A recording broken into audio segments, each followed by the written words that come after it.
법원이 검찰의 윤석열 대통령 구속기간 연장 신청을 불허했습니다. 검찰은 구속기간 연장을 재신청했는데 법원이 또다시 불허할 경우 윤 대통령을 1차 구속기간 내에 기소하는 방안도 검토하고 있습니다. 트럼프 미국 대통령이 북한 김정은 국무위원장과 정상외교를 다시 시도하겠다는 의지를 밝혔습니다. 북핵 위협이 커진 데다 우크라이나 전쟁의 빠른 종식을 위해서라는 분석이 나왔습니다. 설 연휴 첫날인 오늘 이른 아침부터 주요 고속도로에서 귀성길 차량 정체가 시작됐습니다. 오늘 정체는 정오쯤에 절정에 이르렀다가 저녁 8시쯤 완전히 해소될 것으로 보입니다. 독감과 노로바이러스 유행 등으로 설 연휴 기간 응급의료 대책에 비상이 걸렸습니다. 최상목 대통령 권한대행은 응급실은 위급 환자에게 양보해달라고 당부했습니다. 여러분 안녕하십니까? 토요일 아침 뉴스광장입니다.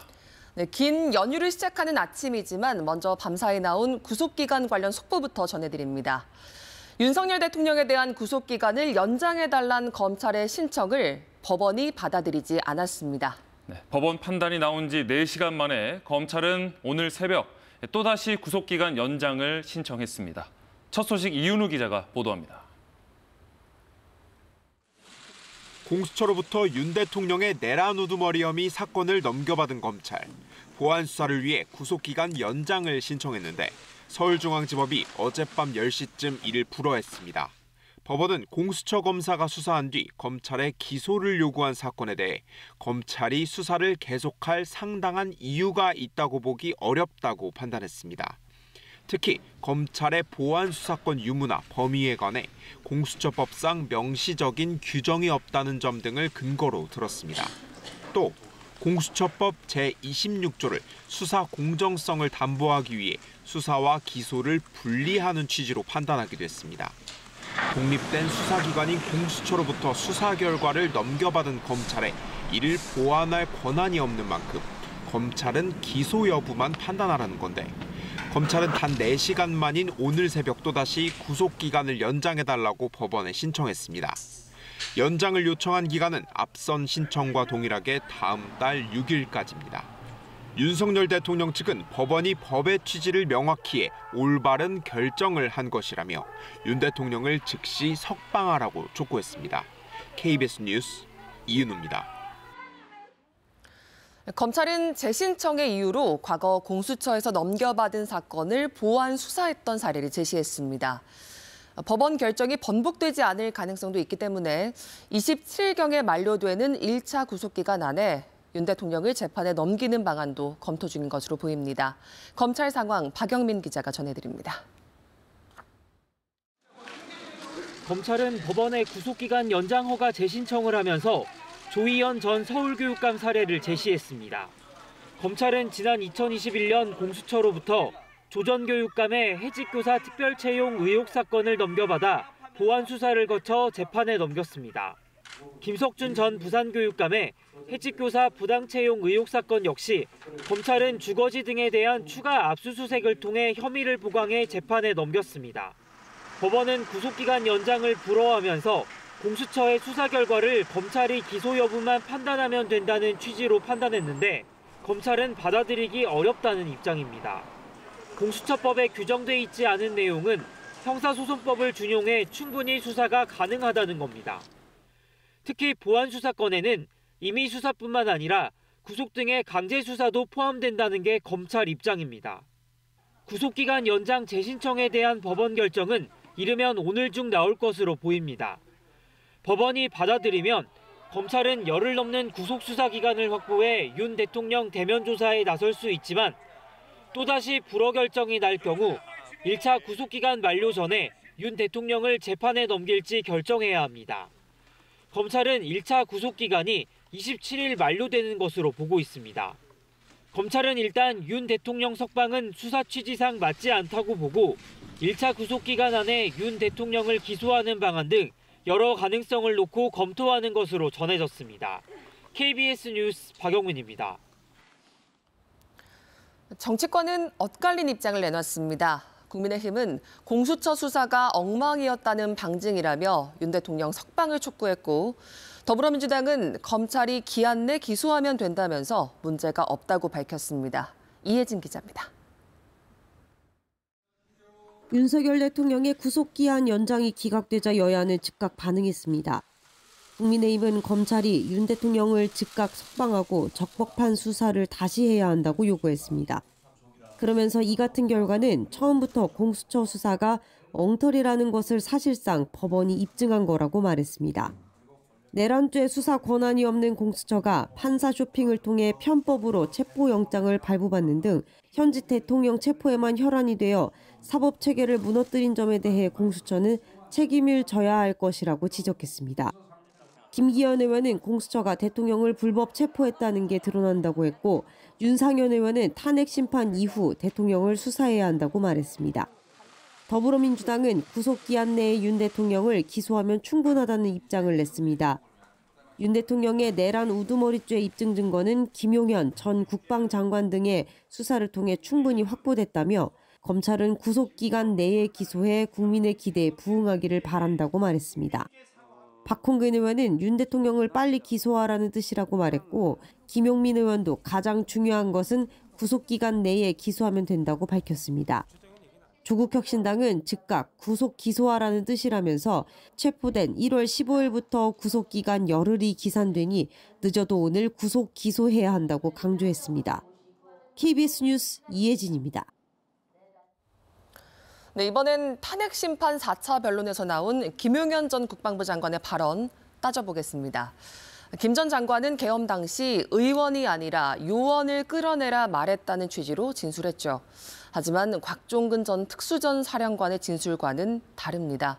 공민경 기자가 보도합니다. 지난 4차 변론에서 윤석열 대통령 측은 이렇게 물었습니다. 사상자가 생길 수 있다는 판단에 의원이 아니라 요원을 빼내라고 한 것을 김병주 국회의원이 의원들 빼내라는 것을 둔갑시킨 것이죠. 네, 그렇습니다. 요원을 빼내라고 한 말이 의원으로 둔갑된 것 아니냐는 물음인데 김용현 전 장관은 그렇다고 답했습니다. 하지만 곽 전 사령관은 일관되게 김 전 장관과 윤 대통령 모두 의원을 국회에서 끌어내라 지시했다고 말하고 있습니다.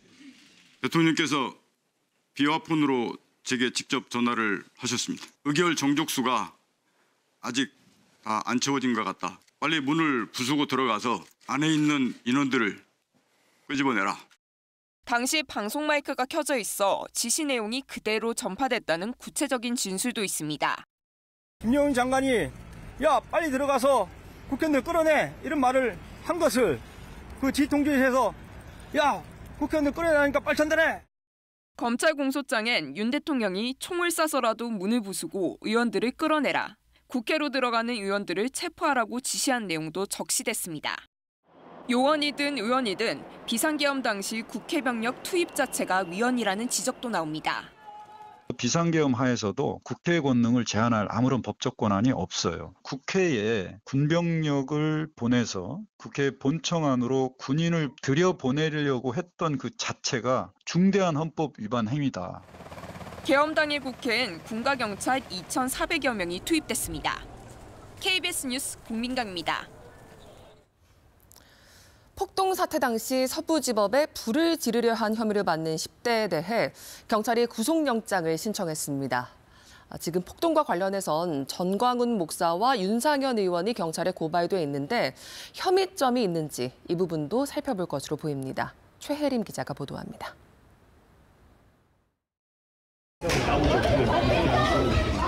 서울 서부지법 폭동 사태 당시 깨진 창문 안으로 불붙은 종이를 던져 넣은 남성.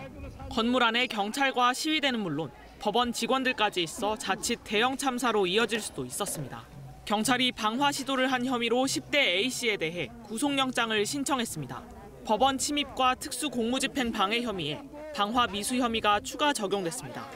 지금까지 서울 서부지법 폭동 등으로 경찰에 입건된 피의자는 90여 명에 달합니다. 이런 가운데 김용현 전 국방부 장관의 법률 대리인인 유승수 변호사 등이 이들에 대한 변호에 나서겠다고 밝혔습니다. 경찰은 폭동 사태와 관련해 고발된 인사들에 대해서도 수사에 착수했습니다. 우선 전광훈 목사의 내란 선동 혐의 사건을 배당받은 서울경찰청 안보수사과는 전담팀을 꾸리고 고발인 조사도 진행했습니다. 이때 우리가 할 수 있는 일은 뭐나 국민들이 똘똘 뭉쳐서 국민 저항권을 행사해야 됩니다. 윤상현 국민의힘 의원도 내란 선동 혐의 등으로 시민단체로부터 고발됐습니다. 앞서 윤 의원은 윤석열 대통령에 대한 구속영장이 발부되기 전 법원 담을 넘었다 체포된 피의자들이 훈방 조치로 풀려날 거라고 해 논란이 일었습니다. 조사한 다음에 다 석방 조치할 겁니다. 이런 답변을 받았습니다. 그 사람이 전남경찰서장은 아니에요. 그래서 그 다음날 폭력 시위로 번졌는데 폭력은 절대 반대고요. 저는. 경찰은 설 연휴에도 폭동 당시 서부지법 CCTV 영상을 확인하는 등 추가 수사를 이어갈 방침입니다. KBS 뉴스 최혜림입니다. 오늘 서울 도심권에서 윤석열 대통령 탄핵에 대한 찬반 집회가 잇따라 열려 교통 혼잡이 예상됩니다. 윤석열 대통령 퇴진을 요구하는 퇴진 비상행동은 오늘 오후 광화문 교차로에서 적선 교차로까지 집회를 개최하고 이후 남대문로 등을 행진할 예정입니다. 탄핵을 반대하는 자유통일당은 세종교차로부터 대한문까지 집회를 열 계획입니다. 경찰은 이 일대 교통 혼잡이 예상된다며 대중교통을 이용해 줄 것을 당부했습니다. 긴 연휴 기간 건강관리에 더욱 신경 쓰셔야겠습니다. 독감이 계속 유행하고 있고 또 노로바이러스 환자도 크게 늘고 있지만 전공의들이 떠난 의료 현장 공백은 여전한데요. 이번 연휴 기간 문 여는 병의원과 약국을 미리 확인해 두셔야겠습니다. 박민경 기자가 보도합니다. 연휴 직전 주요 병원 전공의 출근율은 8.7%.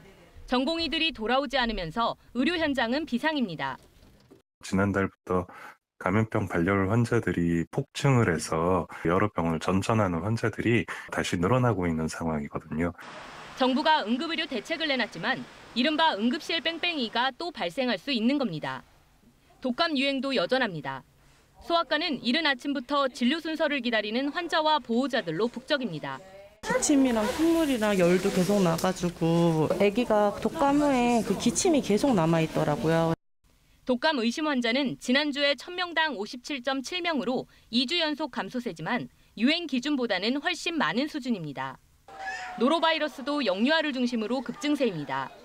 지난주에 환자 388명으로 5주 만에 3배 가까이 늘었습니다. 연인원 3,400만 명이 이동하고 각종 모임이 많은 연휴 기간에 특히 감염병에 걸리기 쉽습니다. 버스나 기차 안에서는 꼭 마스크를 착용하고 면역력이 약한 노약자는 사람이 많은 곳을 피하는 게 좋습니다. 노로바이러스 예방을 위해서는 손을 자주 씻고 음식은 충분히 익혀서 먹어야 합니다. 마스크를 착용하시는 것이 가장 안전합니다. 여행 중에는 손 씻기, 깨끗한 물, 익힌 음식을 먹는 거, 기본적인 위생 수칙을 준수하시면서 이번 연휴에 문을 여는 병의원은 하루 평균 16,800여 곳. 응급 의료 포털과 복지부 콜센터 129 등을 통해 구체적인 정보를 확인할 수 있습니다. KBS 뉴스 박민경입니다. 최상목 대통령 권한대행이 설 연휴 응급의료 대책을 점검하고 응급실은 위급 환자에게 양보해달라고 당부했습니다. 최 대행은 또 연휴 직후 내란 혐의 특검법에 대해 다시 거부권을 행사할지 고심하고 있습니다. 신지혜 기자입니다. 설 연휴에도 매일 진료를 하는 소아청소년 전문병원. 최상목 대통령 권한대행은 의료진의 헌신을 잊지 않겠다며 정책 지원을 아끼지 않겠다고 말했습니다. 최근에 여러 가지 상황에 부담을 줄여주셔서 정말 정부에 대해서 감사드립니다. 그러나 의정 갈등 장기화로 의료 현장의 어려움은 계속되는 상황. 최 대행은 이번 연휴 기간 응급의료 체계 유지에 정부 역량을 집중하겠다고 강조했습니다. 우선 413개 응급의료기관에 전담관을 배치하고 연휴 응급의료 상황을 24시간 감시하기로 했습니다. 빠른 조치가 필요한 고위험 산모와 신생아, 또 심뇌혈관 환자 등의 이송을 위해 소방과 복지부, 의료기관이 협업합니다. 이번 설 연휴 기간에도 중증도에 따라 적정한 의료기관을 찾아주시기를 다시 한번 부탁드립니다. 연휴 기간 최대행은 두 번째 내란 혐의 특검법 제2요구 여부도 결정해야 합니다. 이번에도 여야 합의 없이 처리됐고 인지 수사를 허용해 사실상 수사 범위가 무제한이어서 거부권 행사가 유력하다는 전망이 제기됩니다. 다만 최대행 측은 여당 요구 사항이 상당 부분 수용됐고 또다시 거부권을 행사하는 것에 대한 정치적 부담도 고려하는 거로 알려졌습니다. 다음 달 2일이 시한인데 대통령실과 국민의힘은 이미 거부권 행사를 건의했고 민주당은 이번에도 거부한다면 합당한 대응을 하겠다고 압박하고 있습니다. KBS 뉴스 신지혜입니다. 설 연휴 첫날인 오늘 이른 아침부터 고속도로엔 귀성 차량들이 몰렸는데요. 한국도로공사 연결해 이 시각 교통 상황 살펴보겠습니다. 네, 본격적인 설 연휴가 시작됐습니다. 특히 이번 연휴는 임시공휴일까지 하루 지정되면서 연차까지 사용한다면 최대 열흘 가까이 쉬는 분들도 계실 텐데요. 연휴 자체가 길다 보니 교통량이 분산돼 귀성, 귀경길 모두 소요 시간은 지난해보다 대체로 줄어들겠습니다. 현재 고속도로에 막히는 곳은 없지만 65번 동해선이 지나는 강원권 일부 구간은 비가 오고 있어서 주의가 필요합니다. 터널 내부도 많이 젖어 있어서 감속 운행 잘해주셔야겠습니다. 오늘부터 귀성길에 오르는 분들도 계시죠. 1번 경부선 부산 쪽은 정오 무렵, 경기권인 남사 부근, 그리고 충청권인 천안 일대 통과가 특히나 어려울 것으로 예상되고요. 35번 중부고속도로 남이 방향은 호법과 서청주 일대 정체가 길어지겠는데 지금은 소통 상태 괜찮습니다. 25번 고속도로도 현재는 막히는 구간 없습니다. 전좌석 안전띠 잊지 마시고요. 고속도로 교통방송이었습니다. 특히 길어진 연휴에 이번에 해외로 떠나는 분들 많은데요. 역대 설 연휴 중 이번에 공항 이용객이 가장 많을 걸로 예측됩니다. 인천공항은 특히 오늘 가장 붐빌 전망입니다. 조지현 기자가 보도합니다. 오랜만에 맞은 연휴. 친구, 가족과 함께 해외로 떠나는 사람들의 표정에는 설레임이 가득합니다. 저희가 이번에 연휴 맞아서 발리를 가는데 시간 오래 걸리고 이러는데 연휴가 길어서 이번에 설 연휴도 길기도 해서 또 친구랑 오랜만에 대만으로 야시장도 많이 돌면서 좀 맛있는 거 많이 먹고 오려고 하고 있습니다. 다음 달 2일까지 10일간의 특별 교통 대책 기간 전국의 공항 이용객은 360만 명을 넘을 것으로 예상됩니다. 하루 평균 이용객도 36만 명으로 지난 설 연휴보다도 많습니다. 코로나19가 유행하기 전인 2019년 설 연휴와 비교해도 더 많은 숫자입니다. 인천공항을 출발하는 여행객은 오늘이 가장 많고 도착 여행객은 설 다음 날인 다음 주 목요일에 가장 많을 것으로 보입니다. 인천공항은 공항 혼잡을 줄이기 위해 연휴 기간 출입국장을 30분 일찍 열고 보안 검색대도 확대하기로 했습니다. 인천공항 주차장은 이미 만차인 상황. 인천공항 측은 가급적 대중교통을 이용해달라고 당부했습니다. 또 안면 인식을 통한 스마트 패스 서비스를 이용하면 출국 심사 시간 등을 아낄 수 있습니다. 인천공항은 출발하기 전 공항 홈페이지 등을 통해 운항 정보와 혼잡 상황을 확인하고 평소보다 여유 있게 도착할 것도 당부했습니다. KBS 뉴스 조지현입니다. 본격적인 설 연휴가 시작됐습니다. 날씨 정보 잘 챙기셔야겠습니다. 오늘과 내일 동해안과 강원 산지, 제주를 제외하고는 대체로 맑겠고 큰 추위도 없겠습니다. 하지만 다음 주부터는 눈이나 비가 내리면서 강추위가 찾아오겠습니다. 월요일과 화요일 전국에 많은 눈이 내릴 것으로 보입니다. 도로가 미끄럽겠고 바람도 강하게 불면서 항공편이나 배편의 운항 정보를 미리 확인하셔야겠습니다. 기온이 큰 폭으로 떨어지면서 설 당일에는 서울의 아침 기온이 영하 6도까지 떨어지겠습니다. 지금 동해안 지역에는 비나 눈이 내리는 곳이 있고요. 강원 산지에는 대설주의보가 발효 중입니다. 앞으로 산지에는 최대 10cm 정도의 눈이 내리는 곳이 있겠습니다. 현재 기온 살펴보겠습니다. 철원이 영하 11.2도, 대구가 영하 1.1도로 어제 아침보다 기온이 높습니다. 한낮에는 서울 9도, 대전 10도, 광주와 부산은 11도까지 오르며 온화하겠습니다. 날씨 정보 전해드렸습니다. 트럼프 미국 대통령이 취임식에 이어 또다시 북한 김정은 국무위원장을 언급했습니다. 다시 정상회교를 시도하겠다는 의지를 밝히며 연락을 취해보겠다고 했는데 똑똑한 남자라고도 했습니다. 홍진아 기자입니다. 취임 뒤 첫 언론 인터뷰를 하던 트럼프 대통령. 갑자기 북한 김정은 국무위원장 이야기를 꺼냅니다. I'll give you an example. Kim Jong-un. When I came in, I met with Obama. Right there we sat. And we talked. I said, what's the biggest threat? North Korea. 자신이 그 북한의 위협을 집권 1기 때 잘 해결했다고 자화자찬합니다. 이어 북한과 이란을 비교하면서 종교적 열정이 강한 이란과는 협상이 어렵고 반면 김정은은 똑똑하다고 덧붙였습니다. 북한과는 협상을 해볼 만하다는 뜻을 내비친 겁니다. 김정은에게 연락할 거냐는 질문은 잠시의 망설임도 없이 그러겠다고 답했습니다. He's not a religious zealot. He happens to be a smart guy. Kim Jong-un is a smart guy. You'll reach out to him again. I will. Yeah. He liked me. 트럼프 대통령이 김정은 위원장과의 관계를 여러 번 긍정적으로 설명해 왔지만 정상 외교를 다시 시도하겠다는 의지를 분명히 밝힌 건 처음입니다. How's Kim Jong-un doing? That although I developed a pretty good relationship with him, but he's a tough cookie. 관건은 김정은 위원장이 호응할지 여부입니다. 또 실제로 북미 정상 간의 대화가 이뤄질 경우 트럼프 대통령이 일기 때처럼 북한 비핵화 원칙을 유지할지가 중요합니다. KBS 뉴스 홍진아입니다. 취임하자마자 트럼프 대통령이 보내고 있는 이런 제스처에도 북한은 아직까지 별다른 반응이 없습니다. 계속해서 김기화 기자입니다. 트럼프 대통령이 예상보다도 이르게 북미 대화 의지를 거듭 밝힌 이유는 우선 북한의 위협이 더 커졌기 때문으로 보입니다. 트럼프 일기 때와 비교해 북한의 핵 미사일 능력은 한층 고도화됐고 러시아와의 밀착은 새로운 국제적 위협이 되고 있습니다.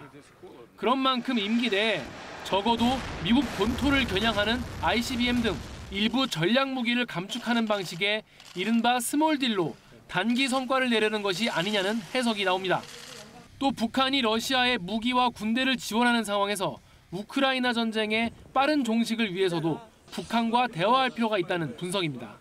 북한과의 관계 개선, 나아가서 스몰 딜, 동시에 이제 북한군 파병에 대한 이런 부분들을 좀 철회하도록 유도함으로써 우크라이나 전쟁 종식을 조금 견인하기 위한 그런 노력들이 있다.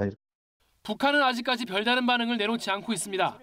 관심을 모았던 최고인민회의에 김정은 위원장은 나타나지 않았고 미국을 향한 메시지도 나오지 않았습니다.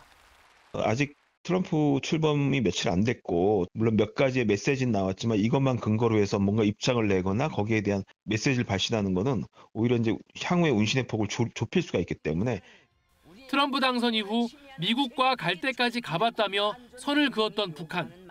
당분간 트럼프의 입과 새 행정부의 대북 정책 방향을 지켜보며 대응 전략을 짤 것으로 전망됩니다. KBS 뉴스 김기아입니다. 세계 최저 수준까지 떨어진 합계 출산율, 이제 곧 집계가 나오는데 9년 만에 반등에 성공할 것으로 보입니다. 지난해 0.75명으로 예상됩니다. 이제 중요한 건 추세를 이어나가는 것일 텐데요. 정현욱 기자가 살펴봤습니다.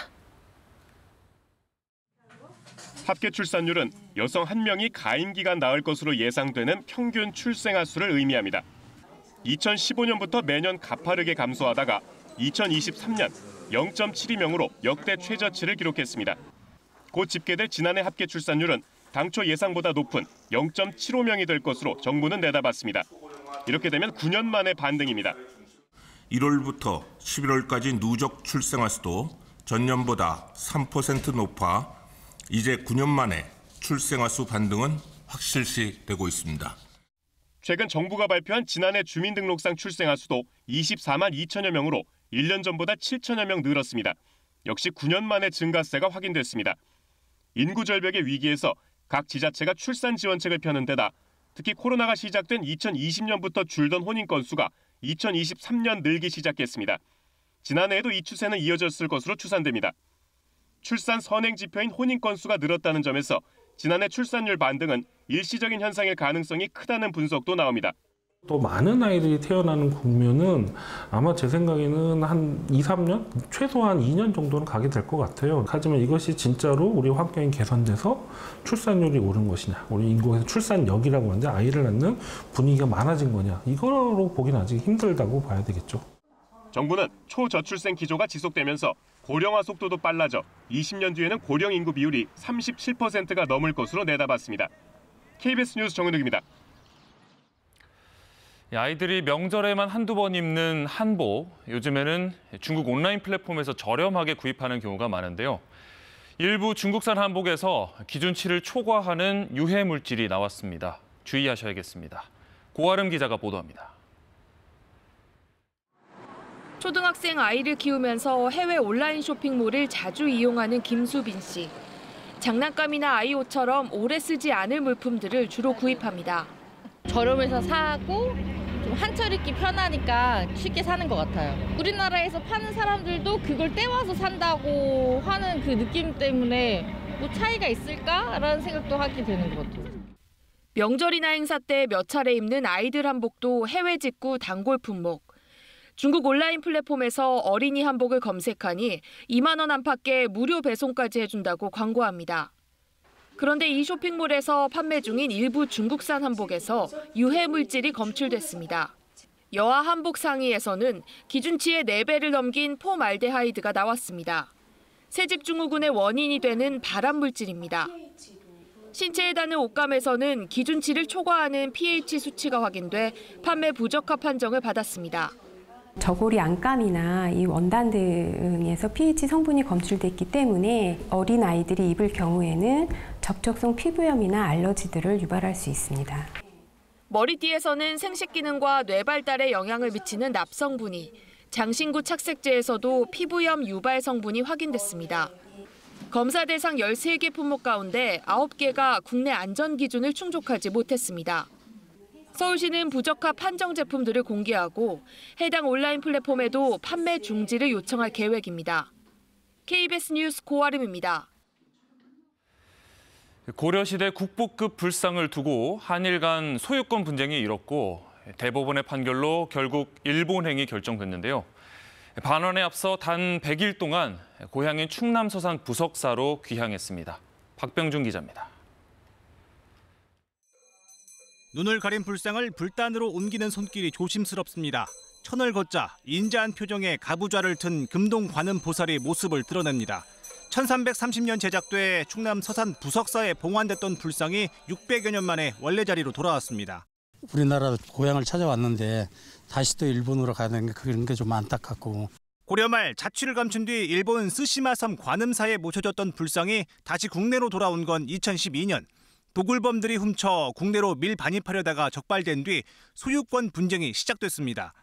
1심에선 부석사가 승소했지만 2023년 대법원이 일본 관음사의 손을 들어주면서 일본 귀속이 최종 결정됐습니다.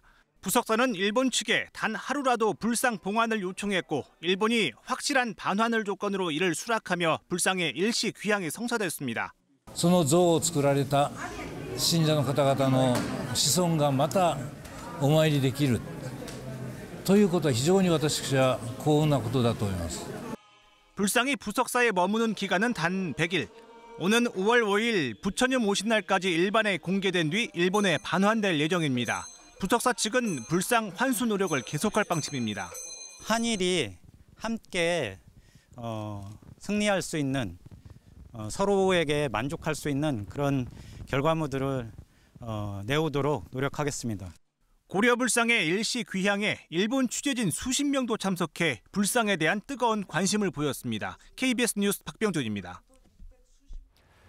올해 첫날 한강의 33번째 다리 고덕토평대교가 개통했습니다.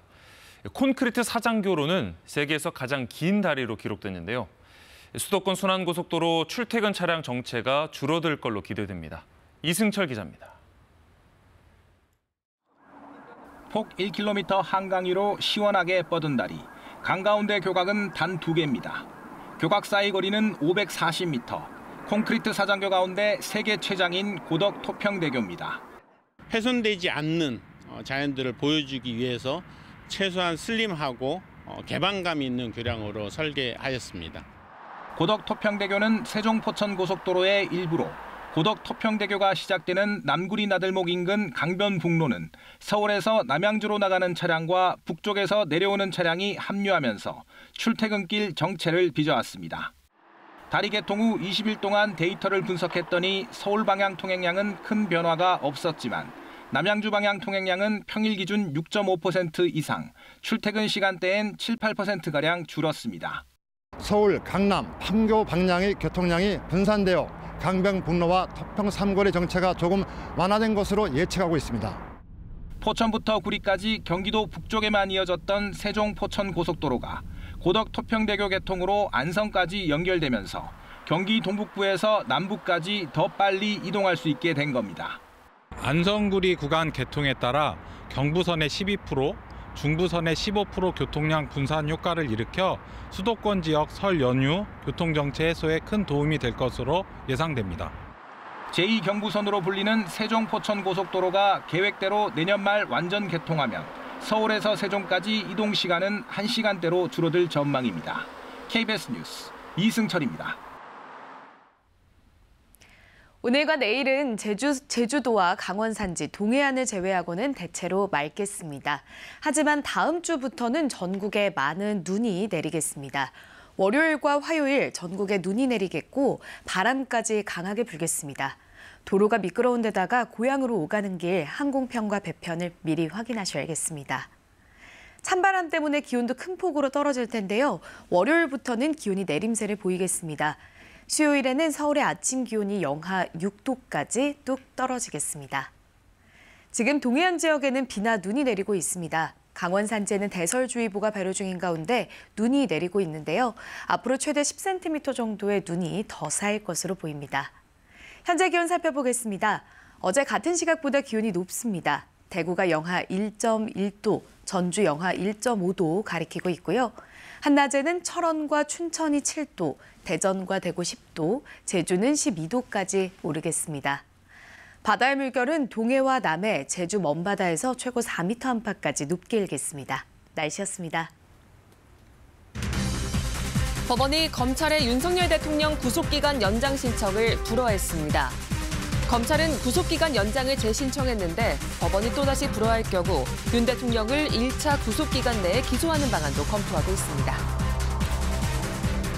트럼프 미국 대통령이 북한 김정은 국무위원장과 정상외교를 다시 시도하겠다는 의지를 밝혔습니다. 북핵 위협이 커진 데다 우크라이나 전쟁의 빠른 종식을 위해서라는 분석이 나왔습니다. 설 연휴 첫날인 오늘 이른 아침부터 주요 고속도로에서 귀성길 차량 정체가 시작됐습니다. 차량 정체는 정오쯤에 절정에 이르렀다가 저녁 8시쯤 완전히 해소될 것으로 보입니다. 독감과 노로바이러스 유행 등으로 설 연휴 기간 응급의료 대책에 비상이 걸렸습니다. 최상목 대통령 권한대행은 응급실은 위급 환자에게 양보해달라고 당부했습니다. 법원이 검찰의 윤석열 대통령 구속기간 연장 신청을 받아들이지 않았습니다. 공수처 수사 결과를 넘겨받은 검찰이 계속 수사에 타당한 이유가 없다고 판단했습니다. 검찰은 법원 판단이 나온 지 4시간 만에 다시 구속기간 연장을 신청했는데요. 구속기간 연장을 둘러싼 밤사이 상황 이윤우 기자가 보도하겠습니다. 공수처로부터 윤 대통령의 내란 우두머리 혐의 사건을 넘겨받은 검찰. 보안 수사를 위해 구속기간 연장을 신청했는데 서울중앙지법이 어젯밤 10시쯤 이를 불허했습니다. 법원은 공수처 검사가 수사한 뒤 검찰에 기소를 요구한 사건에 대해 검찰이 수사를 계속할 상당한 이유가 있다고 보기 어렵다고 판단했습니다. 특히 검찰의 보안 수사권 유무나 범위에 관해 공수처법상 명시적인 규정이 없다는 점 등을 근거로 들었습니다. 또 공수처법 제26조를 수사 공정성을 담보하기 위해 수사와 기소를 분리하는 취지로 판단하기도 했습니다. 독립된 수사기관인 공수처로부터 수사 결과를 넘겨받은 검찰에 이를 보완할 권한이 없는 만큼 검찰은 기소 여부만 판단하라는 건데 검찰은 단 4시간 만인 오늘 새벽 또다시 구속기간을 연장해달라고 법원에 신청했습니다. 연장을 요청한 기간은 앞선 신청과 동일하게 다음 달 6일까지입니다. 윤석열 대통령 측은 법원이 법의 취지를 명확히 해 올바른 결정을 한 것이라며 윤 대통령을 즉시 석방하라고 촉구했습니다. KBS 뉴스 이윤우입니다. 검찰은 재신청의 이유로 과거 공수처에서 넘겨받은 사건을 보완 수사했던 사례를 제시했습니다. 법원 결정이 번복되지 않을 가능성도 있기 때문에 27일경에 만료되는 1차 구속기간 안에 윤 대통령을 재판에 넘기는 방안도 검토 중인 것으로 보입니다. 박영민 기자가 전해드립니다. 검찰은 법원의 구속기간 연장 허가 재신청을 하면서 조희연 전 서울교육감 사례를 제시했습니다. 검찰은 지난 2021년 공수처로부터 조 전 교육감의 해직교사 특별채용 의혹 사건을 넘겨받아 보완 수사를 거쳐 재판에 넘겼습니다. 김석준 전 부산교육감의 해직교사 부당채용 의혹 사건 역시 검찰은 주거지 등에 대한 추가 압수수색을 통해 혐의를 보강해 재판에 넘겼습니다. 법원은 구속기간 연장을 불허하면서 공수처의 수사 결과를 검찰이 기소 여부만 판단하면 된다는 취지로 판단했는데 검찰은 받아들이기 어렵다는 입장입니다. 공수처법에 규정돼 있지 않은 내용은 형사소송법을 준용해 충분히 수사가 가능하다는 겁니다. 특히 보완 수사건에는 임의 수사뿐만 아니라 구속 등의 강제 수사도 포함된다는 게 검찰 입장입니다. 구속기간 연장 재신청에 대한 법원 결정은 이르면 오늘 중 나올 것으로 보입니다. 법원이 받아들이면 검찰은 열흘 넘는 구속수사 기간을 확보해 윤 대통령 대면 조사에 나설 수 있지만 또다시 불허 결정이 날 경우 1차 구속기간 만료 전에 윤 대통령을 재판에 넘길지 결정해야 합니다. 검찰은 1차 구속기간이 27일 만료되는 것으로 보고 있습니다. 검찰은 일단 윤 대통령 석방은 수사 취지상 맞지 않다고 보고 1차 구속기간 안에 윤 대통령을 기소하는 방안 등 여러 가능성을 놓고 검토하는 것으로 전해졌습니다. KBS 뉴스 박영민입니다. 체포영장 집행 방해 사건과 관련해서는 경찰이 김성훈 경호차장과 이광우 경호본부장에 대해 구속영장을 신청했습니다. 앞서 검찰은 김성훈 차장에 대해서 영장을 한 차례 반려했었는데 이번에는 청구할지 관심입니다. 문예슬 기자입니다. 윤석열 대통령에 대한 체포영장 집행 저지를 주도했다는 혐의를 받는 대통령 경호처 김성훈 경호차장과 이광우 경호본부장이 나란히 경찰에 출석했습니다. 취재진과 만난 김 차장은 영장 집행 당시 총기를 사용하려 했다는 의혹과 체포에 소극적으로 임한 경호처 직원을 업무 배제했다는 의혹에 대해 그런 사실이 없다고 답했습니다. 대통령 관저에 기관단총 배치를 지시했냐는 질문엔 평시에 배치돼 있다고 반박했습니다. 관저에 배치한 게 아니라 그 총은 원래 평시에 배치돼 있는 총입니다. 돌발 상황에 대비하기 위한 거지. 그 일환으로 생각하시면 될 것 같아요. 경찰에 출석한 이광우 본부장은 취재진 질문에 답하지 않고 조사실로 향했습니다. 경찰은 두 사람을 상대로 특수공무 집행 방해 혐의 등을 조사하고 있습니다. 특히 경찰은 2차 체포영장 집행을 앞두고 윤 대통령으로부터 총기 사용 검토 지시를 받고 김 차장이 알겠다고 답했다는 경호처 관계자 진술을 확보한 걸로 알려졌습니다. 윤 대통령 측과 김 차장은 관련 내용을 부인하고 있습니다. 앞서 김 차장과 이 본부장은 지난 17일과 18일에 각각 경찰에 체포됐습니다. 이후 경찰이 김 차장에 대해 구속영장을 신청했지만 검찰이 구속영장 신청을 반려하며 석방됐습니다.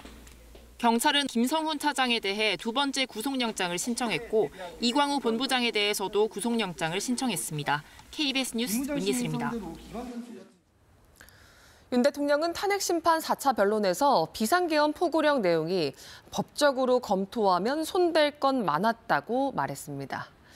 실행 가능성에 대해선 대통령과 김용현 전 장관의 진술이 달랐는데 이 부분도 탄핵심판의 주요 쟁점이 될 것으로 보입니다. 이호준 기자가 보도합니다.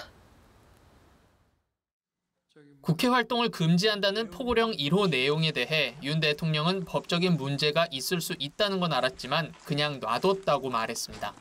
실제 집행 가능성이 없다고 봤다는 겁니다.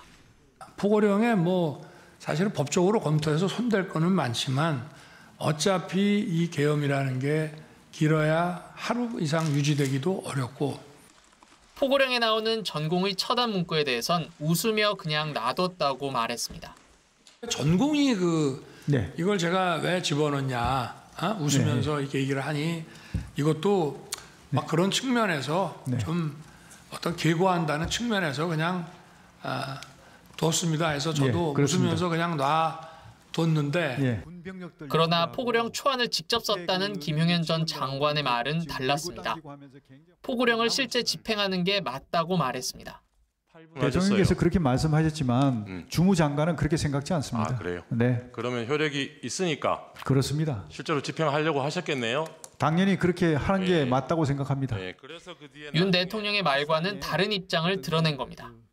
어떤 의도를 가지고 그 포고령을 검토하고 승인했는지가 중요한 것이 아니라 그 발표된 포고령의 내용에 유연성이 있다는 것이 중요한 것이죠.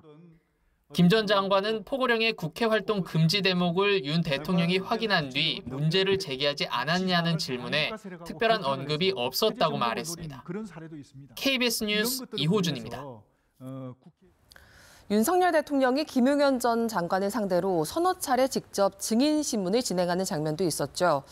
대통령이 상황을 설명하며 기억나느냐고 물으면 말씀하시니 기억난다고 대답하는 장면이 많았습니다. 정세배 기자입니다. 비상계엄 사태 이후 40여일 만에 탄핵 심판 피청구인과 증인으로 얼굴을 마주한 윤석열 대통령과 김용현 전 국방부 장관. 직전까지 포고령 작성 책임을 두고 서로 다른 주장을 했지만 김용현 전 장관은 심판정에서 윤 대통령 주장을 뒷받침하는 증언을 이어갔습니다. 집행 가능성도 없는 거지만 뭐 그냥 놔둡시다라고 말씀을 드리고 그냥 놔뒀는데 뭐 기억이 혹시 나십니까? 그렇게 꼼꼼하게 안 보시고 쭉 이래 훑어보시고 하신 걸 보면 그렇게 그 의미가 전달되는 것 같습니다. 이처럼 윤 대통령이 특정 사안에 대해 내용을 상세하게 설명한 뒤 기억나냐 물으면 김 전 장관이 기억난다고 답하는 일은 여러 차례 반복됐습니다. 전공이 이걸 제가 왜 집어넣냐 계고한다는 측면에서 그냥 뒀습니다 해서 저도 웃으면서 그냥 놔뒀는데 그 상황은 기억하고 계십니까? 기억합니다. 지금 말씀하시니까 기억납니다. 윤 대통령은 비상계엄 당시 민주당 당사와 여론조사 꽃에는 계엄군을 투입해선 안 된다고 말렸다며 김 전 장관에게 확인을 구하기도 했습니다. 꽃도 제가 자른 거 얘기 들으셨습니까? 나중에 여론조사 꽃하고 여기 들여보내면 안 된다. 나중에 지시하신 것을 들었습니다. 가끔 웃음도 보이며 신문과 답변을 이어간 윤 대통령과 김 전 장관. 하지만 국회 탄핵소추단 대리인단의 질문엔 거의 답하지 않았습니다. KBS 뉴스 정세배입니다. 민주당 이재명 대표가 신년 기자회견에서 친기업, 실용주의 노선을 내세우자 국민의힘에선 상습적 말바꾸기라며 비난을 쏟아냈습니다. 민주당은 나라를 망가뜨린 이들이 반성 없이 비난만 한다며 맞섰습니다. 이혜린 기자가 보도합니다. 신년 기자회견 화두로 성장과 실용주의를 내세운 이재명 대표.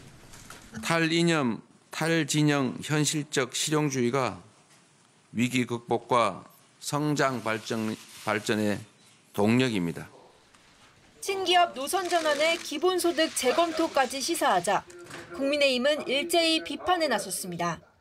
상습적 말바꾸기, 정치적 자아분열이라고 직격했습니다. 소신도 일관성도 없는 말 바꾸기를 실용주의로 포장하는 이재명 대표의 모습에 경악을 금할 수 없습니다.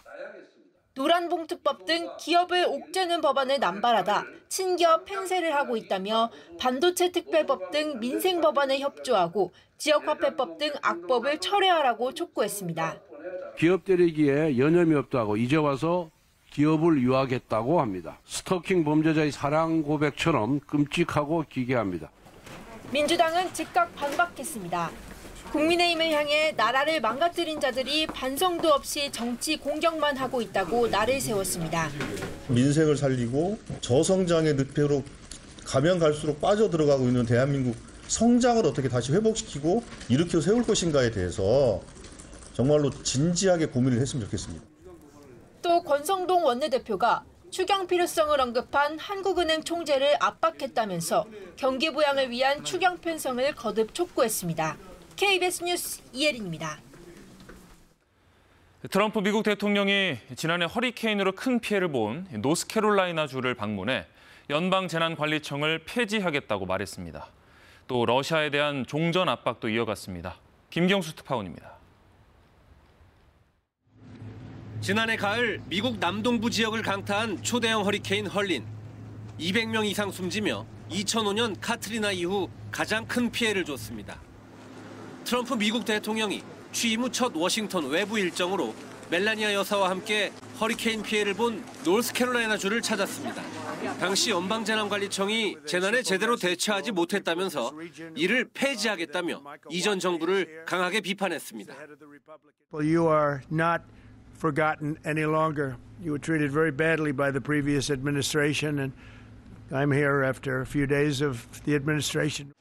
트럼프 대통령은 허리케인 피해 지역을 방문한 자리에서도 우크라이나 전쟁을 언급하며 유가를 내려야 한다고 주장했습니다. 다보스 포럼 연설에 이어 이틀째 석유 수출이 주 수입원인 러시아 압박에 나선 것으로 풀이됩니다. And if you have it high, that war is not going to end so easily.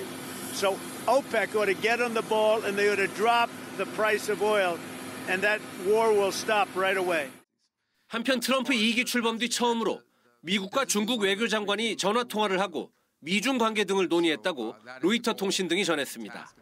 중국 외교부는 이와 관련해 왕이 외교부장이 루비오 장관에게 타이완 분리 독립을 허용하지 않을 것이라는 입장을 전했다고 밝혔습니다. 이런 가운데 루비오 장관은 첫 해외 순방으로 다음 주 파나마를 방문합니다. 트럼프 대통령이 돌려받아야 한다고 주장했던 파나마 운하 통제권이 실제 논의 테이블에 오를 것으로 예상됩니다. 워싱턴에서 KBS 뉴스 김경수입니다. 트럼프 대통령은 당장 다음 달부터 캐나다와 멕시코에 관세 25%를 물리겠다고 밝혔습니다. 이는 중국보다도 더 높은 관세인데요. 당장 우리 기업들에도 영향이 큰 상황입니다. 박경준 기자입니다. 지난 2016년 준공한 기아 멕시코 공장. 연간 25만 대를 만드는데 절반이 넘는 15만 대가 미국으로 갑니다. 포스코는 철강제를, 삼성과 LG는 가전제품 등을 멕시코 현지 공장에서 만듭니다. 우리 기업들에겐 미국과 가까운 거리, 값싼 노동력이 매력적인 입지인데 트럼프가 25% 관세를 예고한 겁니다. We're thinking in terms of 25% on Mexico and Canada. When do you think you would enact those? I think February 1st. 멕시코에 진출해 있는 우리 기업 90여 곳은 실제 관세가 부과되면 원가 상승 압박이 커질 전망입니다. 자동차와 부품 등 그동안 멕시코에서 미국으로 수출할 때 관세를 내지 않았던 업체들도 걱정입니다. 미국과 멕시코, 캐나다 간 무역 협정에 따라 무관세 혜택을 받아왔는데 트럼프가 재협상을 원하고 있기 때문입니다. 너무 갑자기 새롭다 보니까 사실 고객사들로 대응 방안을 짤 시간도 많이 부족하기도 했고 좀 많이 어수선한 상황이고 사실 25년 이제 실적 자체도 어떻게 나올지가 너무 미궁속. 속도나 방식이 조정될 수는 있다지만 수익에 비해 물리겠다는 관세가 너무 높다는 게 가장 큰 우려입니다. 생산하는 사람도 부담이 가는데 지금 여기 우리 진출한 가전하고 TV 쪽은 이익이 뭐 5% 10% 그렇게 나는데 굉장히 힘든 거죠. 기업들은 수출이나 생산 기지를 아예 바꾸거나 가격을 조정하는 방안까지 검토에 나섰습니다. KBS 뉴스 박경준입니다. 연휴가 시작되면서 고속도로에 귀성 차량들이 몰리고 있습니다. 한국도로공사 연결해서 이 시각 교통 상황 살펴보겠습니다. 네, 이번 설은 임시 공휴일까지 더해지면서 교통량이 많이 분산되겠습니다. 전년 대비 7% 이상 줄면서 하루 평균 502만 대가량이 이동할 것으로 보이고요. 이동량이 이렇게 분산되다 보니 주요 도시 간 최대 소요 시간 역시 귀성, 귀경길 모두 지난해보다는 감소하겠습니다. 현재 귀성 정체는 충청 이남으로 향하는 노선 위주로 증가하고 있습니다. 1번 경부선 부산 쪽도 경기권인 오산 부근에서 이제 막 속도가 조금씩 떨어지기 시작했는데 충청권 상황은 이미 답답합니다. 천안 분기점 부근에서 4km 구간 어렵고요. 25번 고속도로 논산 쪽으로는 남풍새부터 차량터널까지 6km 구간 브레이크를 밟습니다. 45번 중부 내륙고속도로 역시 창원 방향 정체가 여주 분기점 부근에서 2km 구간 안에서 이어지고 있고요.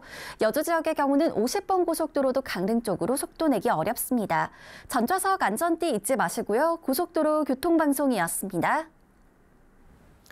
중국에선 우리의 설에 해당하는 춘절을 앞두고 임금 체불 문제가 잇따라 불거지고 있습니다. 선물 들고 한창 고향 갈 준비할 시기인데 애가 탄 노동자들 시위에 나서고 있습니다. 베이징 김민정 특파원입니다. 고공 시위에 나서는 노동자들이 크레인 위로 올라갑니다. 단체로 회사 건물 옥상을 점거하는 경우도 있습니다.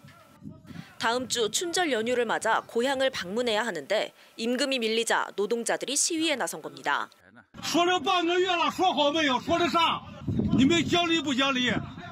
특히 가족을 먹여 살리기 위해 농촌을 떠나 도시로 올라온 이른바 농민공들은 임금을 받지 못하면 본인은 물론 고향의 가족들까지 어려워집니다.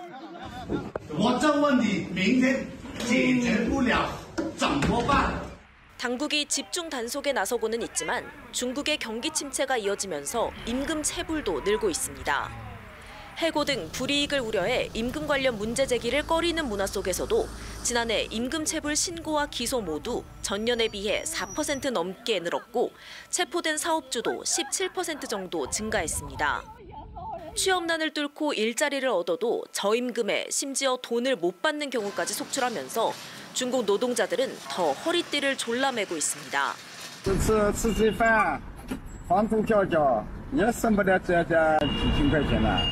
중국 당국이 내수 살리기에 사활을 걸고 있지만 정작 노동자들의 생활은 명절을 앞두고 더 팍팍해지는 모습입니다. 노동자들의 지갑이 얇아지면 당국의 소비 동료도 효과를 보기 어렵습니다. 베이징에서 KBS 뉴스 김민정입니다. 경기도 안산시가 로봇 도시로 변신하고 있습니다. 중소기업들의 로봇을 도입해 생산성을 높이고 있고 또 미래형 로봇 개발에도 나섰습니다. 보도에 박재우 기자입니다. 안산 반월산업단지에서 전자제품 도장을 전문으로 하는 중소기업. 20년 넘게 수작업을 해오던 이 업체는 지난해 국비와 시비 지원을 받아 처음으로 로봇 넉 대를 도입했습니다. 전체 공정의 70%를 로봇이 맡으면서 직원들의 피로도가 줄었습니다. 덕분에 생산성을 배나 높이면서 불량률은 낮췄고 페인트 원료도 90%나 재활용하고 있습니다. 옛날에는 도료를 다 버렸는데 지금은 해수를 하여 한 90%의 원료 절감 효과를. 이곳은 로봇이 CNC 선반, 레이저 커팅, 조립, 포장 등 다양한 작업을 하는 것을 보여주는 실증 센터입니다. 실제 위험한 공정에 로봇을 투입하면 얼마나 산업재해를 줄이면서 생산성도 높일 수 있는지 직접 보여주고 회사에 따라 맞춤형 설계까지 하고 있어 기업들의 관심이 커지고 있습니다. 디지털 전환, 로봇 도입의 필요성이라든지 그리고 효과들을 충분히 체험하실 수 있을. 안산시는 이 같은 실증센터를 기반으로 로봇 지급 교육센터도 유치해 제조 공장의 로봇 도입을 이끌고 있습니다. 또 한국생산기술연구원, 한양대 등과 함께 고난도 기술의 첨단 로봇과 휴머노이드 로봇 개발도 시작했습니다. 앞으로 제조 중심의 산업 체질을 확 바꿔서 로봇 산업의 혁신 행태를 반드시 만들어 나가겠습니다.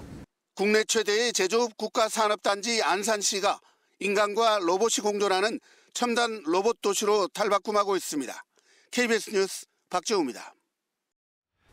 남자 프로배구 현대캐피탈이 얼굴에 공을 맞으면서도 네트를 지배한 레오를 앞세우며 한국전력의 완승을 거두고 14연승을 달렸습니다. 하무림 기자입니다. 현대캐피탈의 레오가 강력한 스파이크로 한국전력의 블로킹 벽을 무력화시킵니다. 이번엔 힘을 뺀 공격으로 상대의 허를 제대로 찌르더니 1세트 승리를 확정짓는 빨랫줄 같은 서브까지 내리꽂습니다. 레오는 2세트 임성진의 공격에 얼굴을 강타당하는 아찔한 상황을 겪었지만 충격을 딛고 일어섰습니다. 압도적인 높이로 구교역의 공격을 막아낸 뒤엔 여유만만한 세리머니까지 펼쳤습니다. 3세트 허수봉이 연속으로 행운의 서브 에이스까지 기록한 현대캐피탈은 3대0의 완승을 거두고 14연승을 달렸습니다. 이제 14연승이라는 것도 처음 해보고 또 저희 팀 전체가 지금 뭐 몇 승을 목표로 한다기보다는 그냥 매 게임 최선을 다하다 보니까 뭐 좋은 승이 따라오는 것 같습니다. 패배를 잊은 모습의 현대캐피탈. 9년 전 자신들이 세운 남자부 최다 18연승 기록에 도전합니다. KBS 뉴스 하무림입니다. 오늘과 내일 추위 걱정도 없겠고요. 동해안과 강원 산지, 제주를 제외한 일부 지역에서는 눈비가 내리겠지만 그 밖의 지역은 대체로 맑겠습니다. 하지만 다음 주부터는 전국에 많은 눈비 소식이 들어 있습니다. 월요일과 화요일 전국에 눈이 내리면서 도로가 미끄럽겠고 바람도 강하게 불겠습니다. 다음 주에는 기온이 급격하게 떨어질 텐데요. 수요일에는 서울의 아침 기온이 영하 6도까지 내려가겠습니다. 지금 동해안 지역에는 눈이 내리는 곳이 있고요. 대설주의보가 내려진 지역은 강원 산지입니다. 이 지역에는 앞으로 최대 10cm 정도의 눈이 더 쌓이겠습니다. 현재 기온은 어제 아침보다 높습니다. 서울 1.3도 가리키고 있고 한낮에는 서울 9도, 부산은 11도까지 오르겠습니다. 날씨 정보 전해드렸습니다. 법원이 검찰의 윤석열 대통령 구속기간 연장 신청을 불허했습니다. 검찰은 구속기간 연장을 재신청했는데 법원이 또다시 불허할 경우 윤 대통령을 1차 구속기간 내에 기소하는 방안도 검토하고 있습니다. 트럼프 미국 대통령이 북한 김정은 국무위원장과 정상외교를 다시 시도하겠다는 의지를 밝혔습니다. 북핵 위협이 커진 데다 우크라이나 전쟁의 빠른 종식을 위해서란 분석이 나왔습니다. 설 연휴 첫날인 오늘 이른 아침부터 주요 고속도로에서 귀성길 차량 정체가 시작됐습니다. 정체는 정오쯤 절정에 이르렀다가 저녁 8시쯤 완전히 해소될 것으로 보입니다. 독감과 노로바이러스 유행 등으로 설 연휴 기간 응급의료 대책에 비상이 걸렸습니다. 최상목 대통령 권한대행은 응급실은 위급 환자에게 양보해달라고 당부했습니다. 뉴스광장 2부 이어갑니다. 긴 명절 연휴가 시작됐지만 전국과 사법기관의 시계는 바쁘게 돌아가고 있습니다. 윤석열 대통령 구속기간을 연장해달라는 검찰의 신청을 법원이 받아들이지 않았습니다. 검찰은 오늘 새벽 법원 판단이 나온 지 4시간 만에 또다시 구속기간 연장을 신청했습니다. 이윤우 기자가 보도합니다. 공수처로부터 윤 대통령의 내란 우두머리 혐의 사건을 넘겨받은 검찰. 보안 수사를 위해 구속기간 연장을 신청했는데 서울중앙지법이 어젯밤 10시쯤 이를 불허했습니다. 법원은 공수처 검사가 수사한 뒤 검찰에 기소를 요구한 사건에 대해 검찰이 수사를 계속할 상당한 이유가 있다고 보기 어렵다고 판단했습니다. 특히 검찰의 보안 수사권 유무나 범위에 관해 공수처법상 명시적인 규정이 없다는 점 등을 근거로 들었습니다.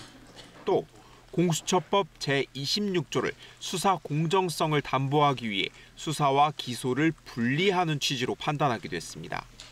독립된 수사기관인 공수처로부터 수사 결과를 넘겨받은 검찰에 이를 보완할 권한이 없는 만큼 검찰은 기소 여부만 판단하라는 건데 검찰은 단 4시간 만인 오늘 새벽 또다시 구속기간을 연장해달라고 법원에 신청했습니다. 연장을 요청한 기간은 앞선 신청과 동일하게 다음 달 6일까지입니다. 윤석열 대통령 측은 법원이 법의 취지를 명확히 해 올바른 결정을 한 것이라며 윤 대통령을 즉시 석방하라고 촉구했습니다. KBS 뉴스 이윤우입니다. 재신청의 이유로 검찰은 과거 공수처에서 넘겨받은 사건을 보완 수사했던 사례를 제시했습니다. 법원 결정이 번복되지 않을 가능성도 있기 때문에 27일경에 만료되는 1차 구속기간 안에 윤석열 대통령을 재판에 넘기는 방안도 검토 중인 것으로 보입니다. 자, 검찰 상황 박영민 기자가 전해드립니다. 검찰은 법원의 구속기간 연장 허가 재신청을 하면서 조희연 전 서울교육감 사례를 제시했습니다. 검찰은 지난 2021년 공수처로부터 조 전 교육감의 해직교사 특별채용 의혹 사건을 넘겨받아 보완 수사를 거쳐 재판에 넘겼습니다. 김석준 전 부산교육감의 해직교사 부당채용 의혹 사건 역시 검찰은 주거지 등에 대한 추가 압수수색을 통해 혐의를 보강해 재판에 넘겼습니다. 법원은 구속기간 연장을 불허하면서 공수처의 수사 결과를 검찰이 기소 여부만 판단하면 된다는 취지로 판단했는데 검찰은 받아들이기 어렵다는 입장입니다. 공수처법에 규정돼 있지 않은 내용은 형사소송법을 준용해 충분히 수사가 가능하다는 겁니다. 특히 보안 수사건에는 임의 수사뿐만 아니라 구속 등의 강제 수사도 포함된다는 게 검찰 입장입니다. 구속기간 연장 재신청에 대한 법원 결정은 이르면 오늘 중 나올 것으로 보입니다. 법원이 받아들이면 검찰은 열흘 넘는 구속수사 기간을 확보해 윤 대통령 대면 조사에 나설 수 있지만 또다시 불허 결정이 날 경우 1차 구속기간 만료 전에 윤 대통령을 재판에 넘길지 결정해야 합니다. 검찰은 1차 구속기간이 27일 만료되는 것으로 보고 있습니다. 검찰은 일단 윤 대통령 석방은 수사 취지상 맞지 않다고 보고 1차 구속기간 안에 윤 대통령을 기소하는 방안 등 여러 가능성을 놓고 검토하는 것으로 전해졌습니다. KBS 뉴스 박영민입니다. 체포영장 집행 방해 사건과 관련해서는 경찰이 김성훈 경호차장과 이광우 경호본부장에 대해 구속영장을 신청했습니다. 앞서 검찰은 김성훈 차장에 대해서 영장을 한 차례 반려했었는데 이번에는 청구할지도 관심입니다. 문예슬 기자입니다. 윤석열 대통령에 대한 체포영장 집행 저지를 주도했다는 혐의를 받는 대통령 경호처 김성훈 경호차장과 이광우 경호본부장이 나란히 경찰에 출석했습니다. 취재진과 만난 김 차장은 영장 집행 당시 총기를 사용하려 했다는 의혹과 체포에 소극적으로 임한 경호처 직원을 업무 배제했다는 의혹에 대해 그런 사실이 없다고 답했습니다. 대통령 관저에 기관단총 배치를 지시했냐는 질문엔 평시에 배치돼 있다고 반박했습니다. 관저에 배치한 게 아니라 그 총은 원래 평시에 배치돼 있는 총입니다. 돌발 상황에 대비하기 위한 거지. 그 일환으로 생각하시면 될 것 같아요. 경찰에 출석한 이광우 본부장은 취재진 질문에 답하지 않고 조사실로 향했습니다. 경찰은 두 사람을 상대로 특수공무 집행 방해 혐의 등을 조사하고 있습니다. 특히 경찰은 2차 체포영장 집행을 앞두고 윤 대통령으로부터 총기 사용 검토 지시를 받고 김 차장이 알겠다고 답했다는 경호처 관계자 진술을 확보한 걸로 알려졌습니다. 윤 대통령 측과 김 차장은 관련 내용을 부인하고 있습니다. 앞서 김 차장과 이 본부장은 지난 17일과 18일에 각각 경찰에 체포됐습니다. 이후 경찰이 김 차장에 대해 구속영장을 신청했지만 검찰이 구속영장 신청을 반려하며 석방됐습니다. 경찰은 김성훈 차장에 대해 두 번째 구속영장을 신청했고 이광우 본부장에 대해서도 구속영장을 신청했습니다. KBS 뉴스 문예슬입니다. 오늘 서울 도심권에서 윤석열 대통령 탄핵에 대한 찬반 집회가 잇따라 열려 교통 혼잡이 예상됩니다.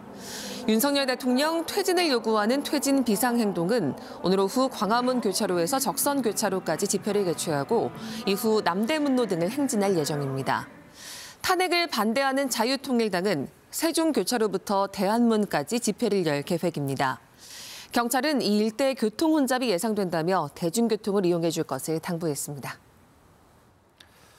이번 설 연휴가 길어지면서 해외로 떠나는 분들 많은데요. 이번 연휴 공항 이용객이 역대 설 연휴 중 가장 많을 걸로 예측됩니다.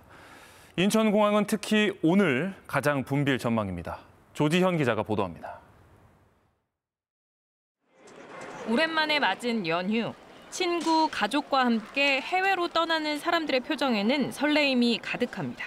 저희가 이번에 연휴 맞아서 발리를 가는데 시간 오래 걸리고 이러는데 연휴가 길어서 이번에 설 연휴도 길기도 해서 친구랑 오랜만에 대만으로 야시장도 많이 돌면서 좀 맛있는 거 많이 먹고 오려고 하고 있습니다.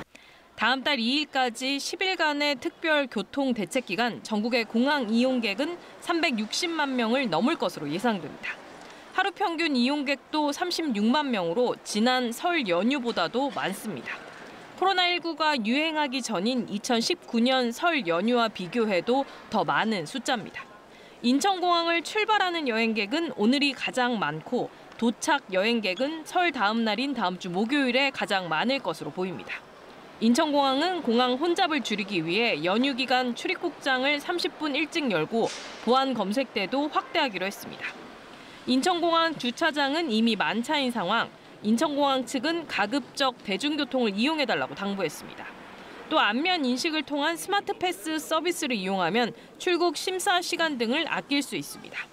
인천공항은 출발하기 전 공항 홈페이지 등을 통해 운항 정보와 혼잡 상황을 확인하고 평소보다 여유 있게 도착할 것도 당부했습니다. KBS 뉴스 조지현입니다. 이번 연휴에는 건강관리에 특히 더 신경 쓰셔야겠습니다. 전공의들이 떠난 의료 현장 공백은 여전한 가운데 독감과 노로바이러스 환자가 크게 늘고 있는데요. 이번 연휴에 문 여는 병의원과 약국을 미리 확인해 두셔야겠습니다. 박민경 기자가 보도합니다. 연휴 직전 주요 병원 전공의 출근율은 8.7%. 전공의들이 돌아오지 않으면서 의료 현장은 비상입니다. 지난달부터 감염병 발열 환자들이 폭증을 해서 여러 병을 전천하는 환자들이 다시 늘어나고 있는 상황이거든요. 정부가 응급의료 대책을 내놨지만 이른바 응급실 뺑뺑이가 또 발생할 수 있는 겁니다. 독감 유행도 여전합니다. 소아과는 이른 아침부터 진료 순서를 기다리는 환자와 보호자들로 북적입니다. 기침이랑 콧물이랑 열도 계속 나가지고 아기가 독감 후에 그 기침이 계속 남아있더라고요.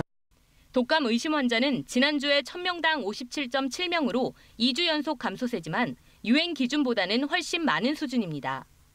노로바이러스도 영유아를 중심으로 급증세입니다.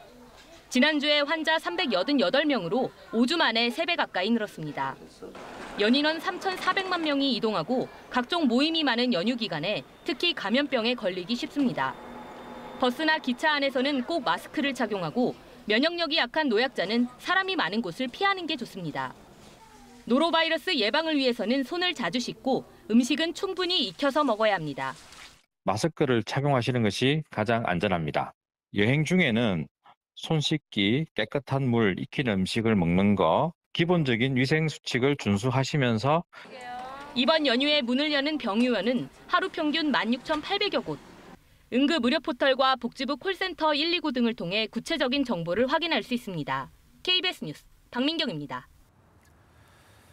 최상목 대통령 권한대행은 설 연휴 응급의료 대책을 점검하면서 응급실은 위급 환자에게 양보해달라고 당부했습니다.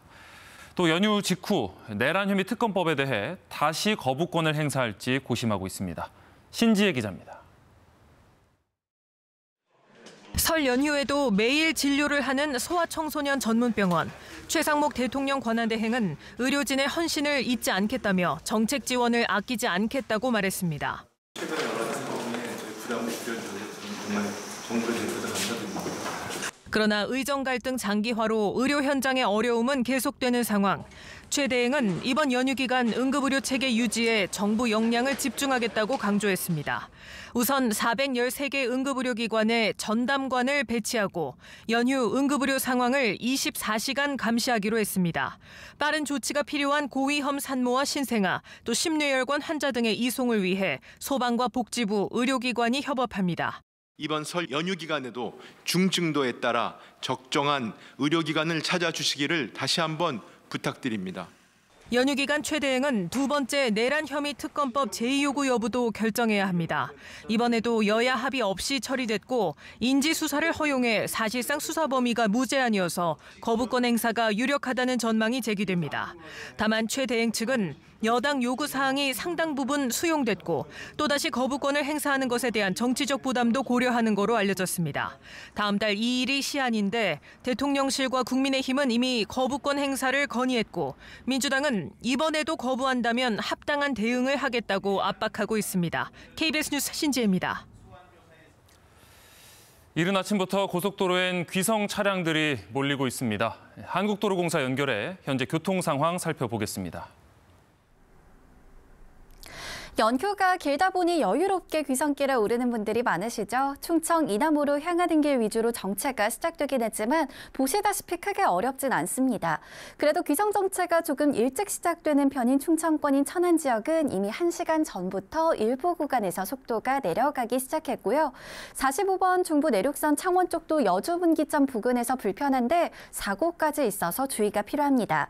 다행히 사고 차량은 갓길 쪽으로 치워졌습니다만 구분도로입니다. 전방 조시 잘해주셔야겠고요. 천안 지역의 경우 25번 논산 천안선 논산 쪽 남풍새부터 차량 터널까지 답답합니다. 1번 경부고속도로 부산 방향 경기권인 우산 부근에서는 막혔다 풀렸다를 반복하지만 천안 분기점 부근에선 여유 시간을 조금 두셔야겠고요. 15번 고속도로 목포 쪽은 순산터널 부근, 52번 고속도로 원주 쪽은 초월에서 주춤합니다. 안전띠 잊지 마시고요. 고속도로 교통방송이었습니다.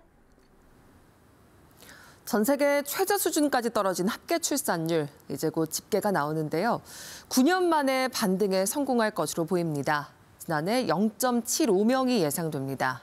이제 중요한 건 추세를 이어나가는 것일 텐데 정현욱 기자가 살펴봤습니다. 합계 출산율은 여성 1명이 가임 기간 낳을 것으로 예상되는 평균 출생아 수를 의미합니다. 2015년부터 매년 가파르게 감소하다가 2023년 0.72명으로 역대 최저치를 기록했습니다. 곧 집계될 지난해 합계 출산율은 당초 예상보다 높은 0.75명이 될 것으로 정부는 내다봤습니다. 이렇게 되면 9년 만의 반등입니다. 1월부터 11월까지 누적 출생아 수도 전년보다 3% 높아 이제 9년 만에 출생아 수 반등은 확실시되고 있습니다. 최근 정부가 발표한 지난해 주민등록상 출생아 수도 24만 2천여 명으로 1년 전보다 7천여 명 늘었습니다. 역시 9년 만에 증가세가 확인됐습니다. 인구 절벽의 위기에서 각 지자체가 출산 지원책을 펴는 데다 특히 코로나가 시작된 2020년부터 줄던 혼인 건수가 2023년 늘기 시작했습니다. 지난해에도 이 추세는 이어졌을 것으로 추산됩니다. 출산 선행 지표인 혼인 건수가 늘었다는 점에서 지난해 출산율 반등은 일시적인 현상일 가능성이 크다는 분석도 나옵니다. 또 많은 아이들이 태어나는 국면은 아마 제 생각에는 한 2, 3년? 최소한 2년 정도는 가게 될 것 같아요. 하지만 이것이 진짜로 우리 환경이 개선돼서 출산율이 오른 것이냐, 우리 인구에서 출산력이라고 하는데 아이를 낳는 분위기가 많아진 거냐, 이거로 보기는 아직 힘들다고 봐야 되겠죠. 정부는 초저출생 기조가 지속되면서 고령화 속도도 빨라져 20년 뒤에는 고령 인구 비율이 37%가 넘을 것으로 내다봤습니다. KBS 뉴스 정은욱입니다. 아이들은 금방 크니까 명절 한복은 중국 온라인 플랫폼에서 저렴하게 구입하는 분들 많습니다. 그런데 일부 중국산 한복과 장신구에서 기준치를 초과하는 여러 유해 물질들이 나왔습니다. 고아름 기자가 전해드립니다. 초등학생 아이를 키우면서 해외 온라인 쇼핑몰을 자주 이용하는 김수빈 씨. 장난감이나 아이 옷처럼 오래 쓰지 않을 물품들을 주로 구입합니다. 저렴해서 사고 좀 한철 입기 편하니까 쉽게 사는 것 같아요. 우리나라에서 파는 사람들도 그걸 떼와서 산다고 하는 그 느낌 때문에 뭐 차이가 있을까라는 생각도 하게 되는 것 같아요. 명절이나 행사 때 몇 차례 입는 아이들 한복도 해외 직구 단골 품목. 중국 온라인 플랫폼에서 어린이 한복을 검색하니 2만 원 안팎의 무료 배송까지 해준다고 광고합니다. 그런데 이 쇼핑몰에서 판매 중인 일부 중국산 한복에서 유해 물질이 검출됐습니다. 여아 한복 상의에서는 기준치의 4배를 넘긴 폼알데하이드가 나왔습니다. 새집 증후군의 원인이 되는 발암 물질입니다. 신체에 닿는 옷감에서는 기준치를 초과하는 pH 수치가 확인돼 판매 부적합 판정을 받았습니다. 저고리 안감이나 이 원단 등에서 pH 성분이 검출됐기 때문에 어린 아이들이 입을 경우에는 접촉성 피부염이나 알러지들을 유발할 수 있습니다. 머리띠에서는 생식 기능과 뇌 발달에 영향을 미치는 납성분이, 장신구 착색제에서도 피부염 유발 성분이 확인됐습니다. 검사 대상 13개 품목 가운데 9개가 국내 안전 기준을 충족하지 못했습니다. 서울시는 부적합 판정 제품들을 공개하고 해당 온라인 플랫폼에도 판매 중지를 요청할 계획입니다. KBS 뉴스 고아름입니다. 일본 사찰에서 국내로 밀반입된 고려시대 불상을 두고 한일 간 소유권 분쟁이 일었습니다. 결국 대법원의 판결로 일본행이 결정됐는데요. 반환에 앞서 단 100일간 고향인 충남 서산 부석사에서 일반에 공개됩니다. 박병준 기자의 보도입니다. 눈을 가린 불상을 불단으로 옮기는 손길이 조심스럽습니다. 천을 걷자 인자한 표정에 가부좌를 튼 금동 관음 보살이 모습을 드러냅니다. 1330년 제작돼 충남 서산 부석사에 봉환됐던 불상이 600여 년 만에 원래 자리로 돌아왔습니다.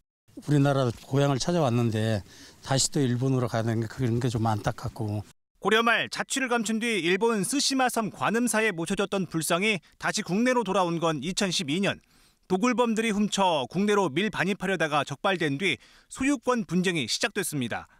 1심에선 부석사가 승소했지만 2023년 대법원이 일본 관음사의 손을 들어주면서 일본 귀속이 최종 결정됐습니다. 부석사는 일본 측에 단 하루라도 불상 봉환을 요청했고 일본이 확실한 반환을 조건으로 이를 수락하며 불상의 일시 귀향이 성사됐습니다. その像を作られた信者の方々の子孫がまたお参りできるということは非常に私は幸運なことだと思います。 불상이 부석사에 머무는 기간은 단 100일. 오는 5월 5일 부처님 오신 날까지 일반에 공개된 뒤 일본에 반환될 예정입니다. 부석사 측은 불상 환수 노력을 계속할 방침입니다.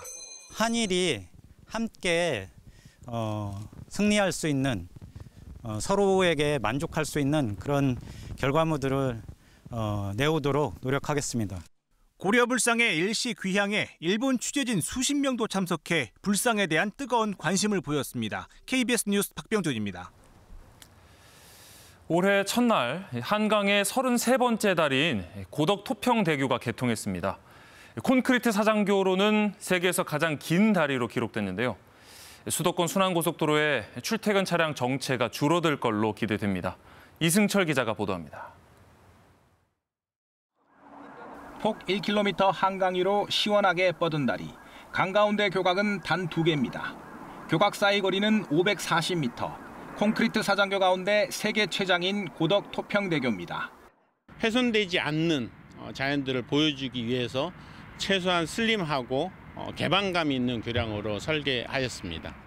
고덕 토평대교는 세종 포천 고속도로의 일부로 고덕 토평대교가 시작되는 남구리 나들목 인근 강변북로는 서울에서 남양주로 나가는 차량과 북쪽에서 내려오는 차량이 합류하면서 출퇴근길 정체를 빚어왔습니다. 다리 개통 후 20일 동안 데이터를 분석했더니 서울 방향 통행량은 큰 변화가 없었지만 남양주 방향 통행량은 평일 기준 6.5% 이상, 출퇴근 시간대엔 7, 8%가량 줄었습니다. 서울, 강남, 판교 방향의 교통량이 분산되어 강변북로와 토평 3거리 정체가 조금 완화된 것으로 예측하고 있습니다. 포천부터 구리까지 경기도 북쪽에만 이어졌던 세종 포천 고속도로가 고덕 토평대교 개통으로 안성까지 연결되면서 경기 동북부에서 남부까지 더 빨리 이동할 수 있게 된 겁니다. 안성구리 구간 개통에 따라 경부선의 12%, 중부선의 15% 교통량 분산 효과를 일으켜 수도권 지역 설 연휴 교통정체 해소에 큰 도움이 될 것으로 예상됩니다.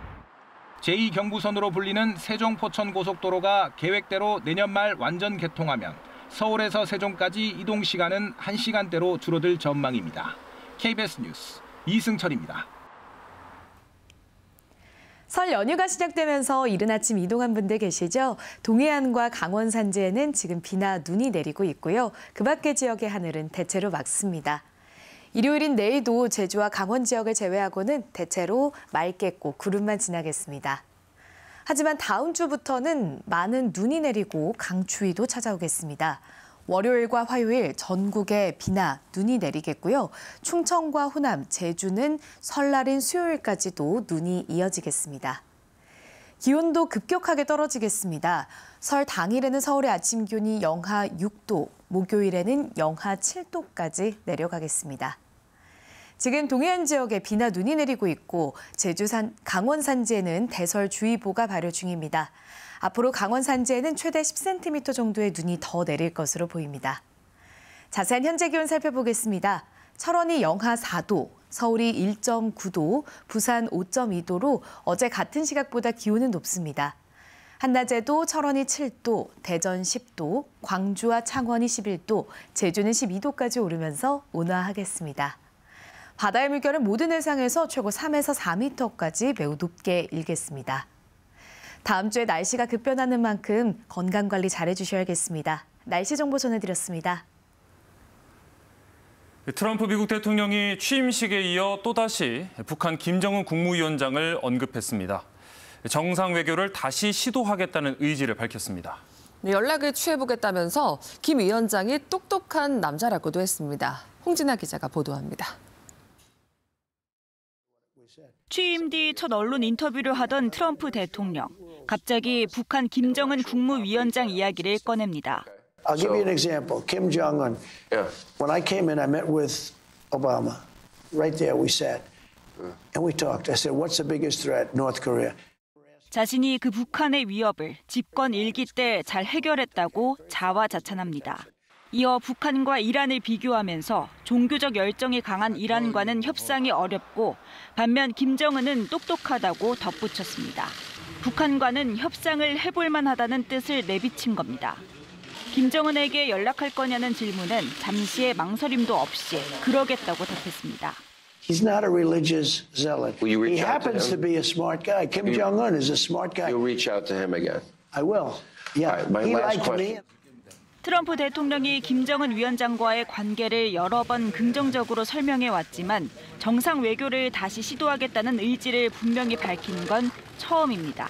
How's Kim Jong-un doing that? Although I developed a pretty good relationship with him, but he's a tough cookie. 관건은 김정은 위원장이 호응할지 여부입니다. 또 실제로 북미 정상 간의 대화가 이뤄질 경우 트럼프 대통령이 일기 때처럼 북한 비핵화 원칙을 유지할지가 중요합니다. KBS 뉴스 홍진아입니다. 취임하자마자 트럼프 대통령이 보내고 있는 이런 제스처에도 북한은 아직까지 별다른 반응이 없습니다. 관심을 모았던 최고인민회의에서도 대미 메시지는 나오지 않았습니다. 계속해서 김기화 기자입니다. 트럼프 대통령이 예상보다도 이르게 북미 대화 의지를 거듭 밝힌 이유는 우선 북한의 위협이 더 커졌기 때문으로 보입니다. 트럼프 일기 때와 비교해 북한의 핵 미사일 능력은 한층 고도화됐고 러시아와의 밀착은 새로운 국제적 위협이 되고 있습니다.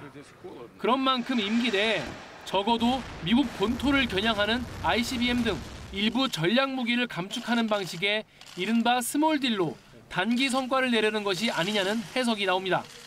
또 북한이 러시아에 무기와 군대를 지원하는 상황에서 우크라이나 전쟁의 빠른 종식을 위해서도 북한과 대화할 필요가 있다는 분석입니다. 북한과의 관계 개선, 나아가서 스몰 딜, 동시에 이제 북한군 파병에 대한 이런 부분들을 좀 철회하도록 유도함으로써 우크라이나 전쟁 종식을 조금 견인하기 위한 그런 노력들이 있다. 북한은 아직까지 별다른 반응을 내놓지 않고 있습니다. 관심을 모았던 최고인민회의에 김정은 위원장은 나타나지 않았고 미국을 향한 메시지도 나오지 않았습니다. 아직 트럼프 출범이 며칠 안 됐고 물론 몇 가지의 메시지는 나왔지만 이것만 근거로 해서 뭔가 입장을 내거나 거기에 대한 메시지를 발신하는 것은 오히려 이제 향후의 운신의 폭을 좁힐 수가 있기 때문에 트럼프 당선 이후 미국과 갈 때까지 가봤다며 선을 그었던 북한. 당분간 트럼프의 입과 새 행정부의 대북 정책 방향을 지켜보며 대응 전략을 짤 것으로 전망됩니다. KBS 뉴스 김기아입니다. 네, 밤사이 법원이 윤석열 대통령의 구속기간 연장을 허가하지 않은 것과 관련해 정치권은 엇갈린 입장을 내놨습니다. 국민의힘은 공수처 수사가 엉망이었기 때문이라며 윤 대통령 석방을 촉구했고 더불어민주당은 검찰이 기한 내 기소하면 된다면서 문제가 없다고 밝혔습니다. 이혜진 기자입니다. 윤석열 대통령의 구속기한 연장이 기각되자 여야는 즉각 반응했습니다. 국민의힘은 검찰이 윤 대통령을 즉각 석방하고 적법한 수사를 다시 해야 한다고 요구했습니다. 그러면서 이 같은 결과는 처음부터 공수처 수사가 엉터리라는 것을 사실상 법원이 입증한 거라고 말했습니다. 내란죄 수사 권한이 없는 공수처가 판사 쇼핑을 통해 편법으로 체포영장을 발부받는 등 현직 대통령 체포에만 혈안이 되어 사법체계를 무너뜨린 점에 대해 공수처는 책임을 져야 할 것이라고 지적했습니다. 김기현 의원은 공수처가 대통령을 불법 체포했다는 게 드러난다고 했고 윤상현 의원은 탄핵 심판 이후 대통령을 수사해야 한다고 말했습니다. 더불어민주당은 구속기한 내에 윤 대통령을 기소하면 충분하다는 입장을 냈습니다. 윤 대통령의 내란 우두머리죄 입증 증거는 김용현 전 국방장관 등의 수사를 통해 충분히 확보됐다며 검찰은 구속기간 내에 기소해 국민의 기대에 부응하기를 바란다고 말했습니다. 박홍근 의원은 윤 대통령을 빨리 기소하라는 뜻이라고 말했고 김용민 의원도 가장 중요한 것은 구속기간 내에 기소하면 된다고 밝혔습니다. 조국혁신당은 즉각 구속 기소하라는 뜻이라면서 체포된 1월 15일부터 구속기간 열흘이 기산되니 늦어도 오늘 구속 기소해야 한다고 강조했습니다. KBS 뉴스 이혜진입니다. 네, 이번엔 탄핵 심판 4차 변론에서 나온 김용현 전 국방부 장관의 발언 따져보겠습니다. 김 전 장관은 계엄 당시 의원이 아니라 요원을 끌어내라고 말했다는 취지로 진술을 했죠. 하지만 곽종근 전 특수전 사령관의 진술과는 다릅니다. 공민경 기자가 보도합니다. 지난 4차 변론에서 윤석열 대통령 측은 이렇게 물었습니다. 사상자가 생길 수 있다는 판단에 의원이 아니라 요원을 빼내라고 한 것을 김병주 국회의원이 의원들 빼내라는 것을 둔갑시킨 것이죠. 네, 그렇습니다. 요원을 빼내라고 한 말이 의원으로 둔갑된 것 아니냐는 물음인데 김용현 전 장관은 그렇다고 답했습니다. 하지만 곽 전 사령관은 일관되게 김 전 장관과 윤 대통령 모두 의원을 국회에서 끌어내라 지시했다고 말하고 있습니다. 대통령께서 비화폰으로 제게 직접 전화를 하셨습니다. 의결 정족수가 아직 다 안 채워진 것 같다. 빨리 문을 부수고 들어가서 안에 있는 인원들을 끄집어내라. 당시 방송 마이크가 켜져 있어 지시 내용이 그대로 전파됐다는 구체적인 진술도 있습니다.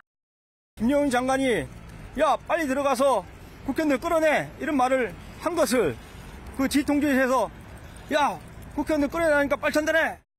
검찰 공소장엔 윤 대통령이 총을 쏴서라도 문을 부수고 의원들을 끌어내라. 국회로 들어가는 의원들을 체포하라고 지시한 내용도 적시됐습니다. 요원이든 의원이든 비상계엄 당시 국회 병력 투입 자체가 위헌이라는 지적도 나옵니다. 비상계엄 하에서도 국회의 권능을 제한할 아무런 법적 권한이 없어요. 국회에 군병력을 보내서 국회 본청 안으로 군인을 들여보내려고 했던 그 자체가 중대한 헌법 위반 행위다. 계엄 당일 국회엔 군과 경찰 2,400여 명이 투입됐습니다. KBS 뉴스 공민강입니다. 더불어민주당 이재명 대표가 신년 기자회견에서 밝힌 친기업, 실용주의 노선을 두고 국민의힘은 상습적 말바꾸기라며 비난을 쏟아냈습니다. 민주당은 나라를 망가뜨린 이들이 반성 없이 비난만 한다고 반박했습니다. 이 내용은 이혜린 기자가 보도합니다. 신년 기자회견 화두로 성장과 실용주의를 내세운 이재명 대표.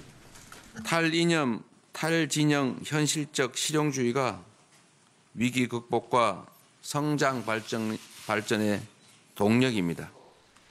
친기업 노선 전환의 기본소득 재검토까지 시사하자 국민의힘은 일제히 비판에 나섰습니다. 상습적 말바꾸기, 정치적 자아분열이라고 직격했습니다. 소신도 일관성도 없는 말 바꾸기를 실용주의로 포장하는 이재명 대표의 모습에 경악을 금할 수 없습니다. 노란봉투법 등 기업을 옥죄는 법안을 남발하다 친기업 팽세를 하고 있다며 반도체 특별법 등 민생 법안에 협조하고 지역화폐법 등 악법을 철회하라고 촉구했습니다. 기업 때리기에 여념이 없다고 이제 와서 기업을 유학했다고 합니다. 스토킹 범죄자의 사랑 고백처럼 끔찍하고 기괴합니다. 민주당은 즉각 반박했습니다. 국민의힘을 향해 나라를 망가뜨린 자들이 반성도 없이 정치 공격만 하고 있다고 날을 세웠습니다. 민생을 살리고 저성장의 늪으로 가면 갈수록 빠져들어가고 있는 대한민국 성장을 어떻게 다시 회복시키고 일으켜 세울 것인가에 대해서 정말로 진지하게 고민을 했으면 좋겠습니다. 또 권성동 원내대표가 추경 필요성을 언급한 한국은행 총재를 압박했다면서 경기 부양을 위한 추경 편성을 거듭 촉구했습니다. KBS 뉴스 이혜린입니다. 트럼프 미국 대통령이 지난해 허리케인으로 큰 피해를 본 노스캐롤라이나주를 방문해 대처에 실패한 연방재난관리청을 폐지하겠다고 말했습니다. 또 러시아에 대한 종전 압박도 이어갔습니다. 김경수 특파원이 보도합니다. 지난해 가을 미국 남동부 지역을 강타한 초대형 허리케인 헐린. 200명 이상 숨지며 2005년 카트리나 이후 가장 큰 피해를 줬습니다. 트럼프 미국 대통령이 취임 후 첫 워싱턴 외부 일정으로 멜라니아 여사와 함께 허리케인 피해를 본 노스캐롤라이나주를 찾았습니다. 당시 연방재난관리청이 재난에 제대로 대처하지 못했다면서 이를 폐지하겠다며 이전 정부를 강하게 비판했습니다. Well, you are not forgotten any longer. You were treated very badly by the previous administration, and I'm here after a few days of the administration. 트럼프 대통령은 허리케인 피해 지역을 방문한 자리에서도 우크라이나 전쟁을 언급하며 유가를 내려야 한다고 주장했습니다. 다보스 포럼 연설에 이어 이틀째 석유 수출이 주 수입원인 러시아 압박에 나선 것으로 풀이됩니다. And if you have it high, that war is not going to end so easily. So OPEC ought to get on the ball and they ought to drop the price of oil, and that war will stop right away. 한편 트럼프 2기 출범 뒤 처음으로 미국과 중국 외교장관이 전화 통화를 하고 미중 관계 등을 논의했다고 로이터 통신 등이 전했습니다. 중국 외교부는 이와 관련해 왕이 외교부장이 루비오 장관에게 타이완 분리 독립을 허용하지 않을 것이란 입장을 전했다고 밝혔습니다. 이런 가운데 루비오 장관은 첫 해외 순방으로 다음 주 파나마를 방문합니다. 트럼프 대통령이 돌려받아야 한다고 주장했던 파나마 운하 통제권이 실제 논의 테이블에 오를 것으로 예상됩니다. 워싱턴에서 KBS 뉴스 김경수입니다. 트럼프 대통령은 당장 다음 달부터 캐나다와 멕시코에 관세 25%를 물리겠다고 밝혔습니다. 이는 중국보다도 더 높은 관세인데 먼 나라 얘기 같지만 당장 우리 기업들에도 영향이 큰 상황입니다. 박경준 기자가 취재했습니다.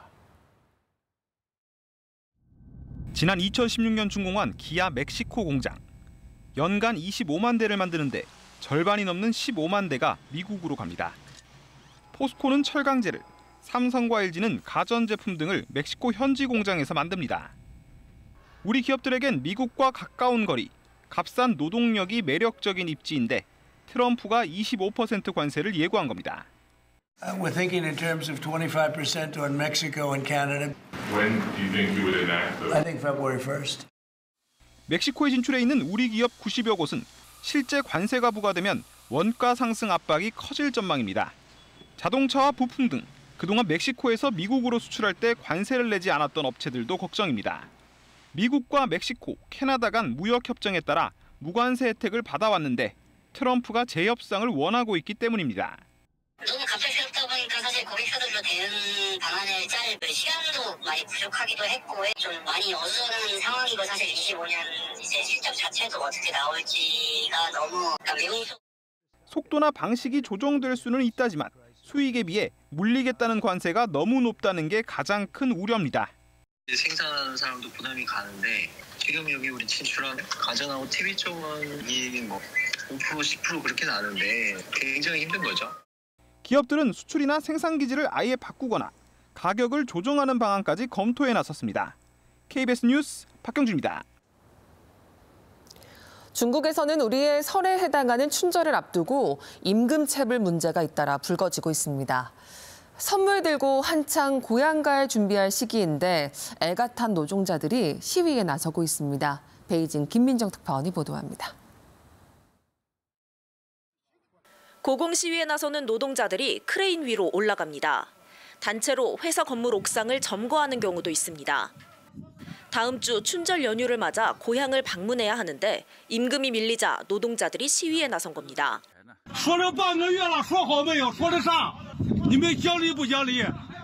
특히 가족을 먹여 살리기 위해 농촌을 떠나 도시로 올라온 이른바 농민공들은 임금을 받지 못하면 본인은 물론 고향의 가족들까지 어려워집니다.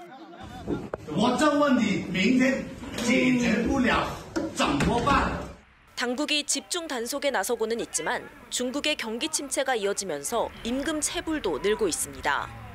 해고 등 불이익을 우려해 임금 관련 문제 제기를 꺼리는 문화 속에서도 지난해 임금 체불 신고와 기소 모두 전년에 비해 4% 넘게 늘었고 체포된 사업주도 17% 정도 증가했습니다.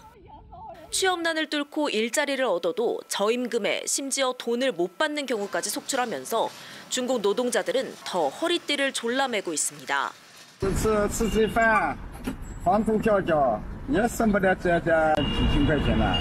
중국 당국이 내수 살리기에 사활을 걸고 있지만 정작 노동자들의 생활은 명절을 앞두고 더 팍팍해지는 모습입니다.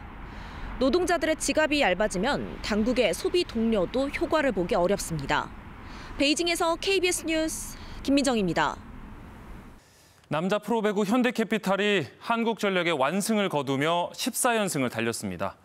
얼굴에 공을 강타당하고도 네트를 지배한 레오의 활약이 빛났습니다. 하무림 기자가 보도합니다. 현대캐피탈의 레오가 강력한 스파이크로 한국전력의 블로킹 벽을 무력화시킵니다. 이번엔 힘을 뺀 공격으로 상대의 허를 제대로 찌르더니 1세트 승리를 확정짓는 빨랫줄 같은 서브까지 내리꽂습니다. 레오는 2세트 임성진의 공격에 얼굴을 강타당하는 아찔한 상황을 겪었지만 충격을 딛고 일어섰습니다. 압도적인 높이로 무교역의 공격을 막아낸 뒤엔 여유만만한 세리머니까지 펼쳤습니다. 3세트 허수봉이 연속으로 행운의 서브 에이스까지 기록한 현대캐피탈은 3대0의 완승을 거두고 14연승을 달렸습니다.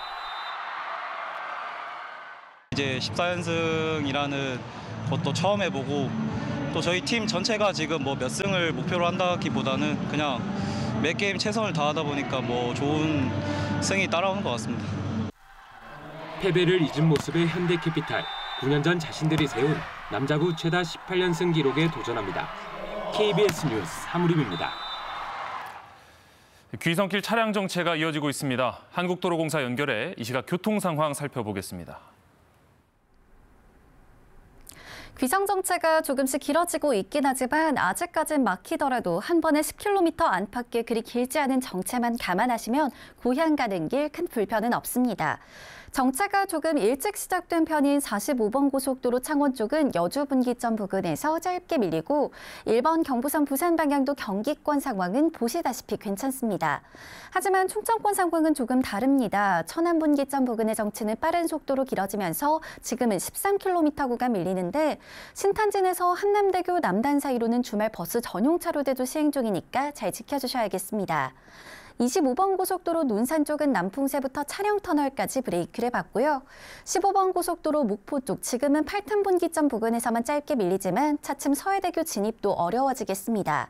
50번 고속도로 강릉 쪽은 용인과 여주에서 답답합니다. 안전띠 잊지 마시고요. 고속도로 교통방송이었습니다.